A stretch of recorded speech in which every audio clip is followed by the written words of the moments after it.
What do you think on like the resale prices of some of the more hyped sneakers? You know, and they come out. It's crazy. Like it just shows how much that community has grown and how much of a staple it is in culture now.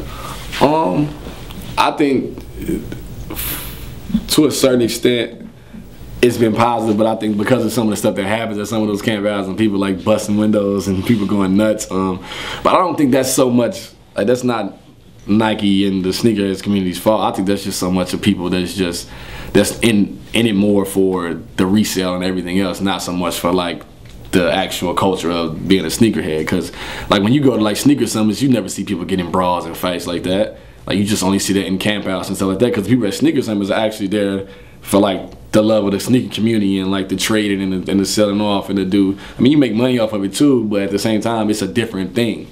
That's why I think it's grown so much more, because there's so many more people now that are in it for like the love of the sneaker community. You go to sneaker summits and they have these convention centers basically, like, and then at the camp house you got people that are just trying to make a buck. So he's trying to buy 2 pair of breads because he know he can charge 3 times as much 3 days later because nobody can find them.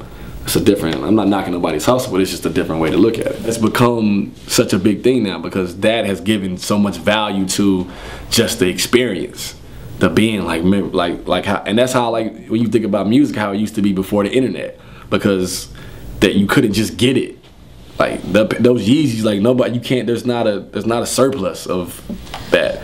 So like the memory is like, remember in '95 when we sat out all night to get tickets for such and such, or remember when I tell my son or my friends talk about telling their sons in 2009 when I sat out all day to get a re-release of like the Jordan Breads. Like me and my friends sat out there and we listened to Kendrick's album on a camp out. Like, you know what I mean? Like it's just like the memories and like the things that the experiences that people don't have anymore because everything is in such a surplus. So the way they did it, that's why the culture became able to grow, because the scarceness and the way you got to really cherish it changes things.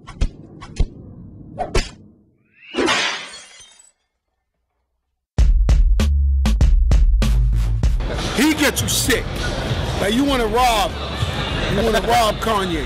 No, for real. You want to rob him. Like you be in the studio with him and he rocking the Red Octobers 8 months ago and you like, you want to just rob him. Like I'm a sneaker head. Like I want to get him for his sneaker. There was even a line about that. Like Lloyd Banks had a rap line that goes, "Shit'll get uglier than a Masterpiece sneaker." That's how bad it was. But yeah.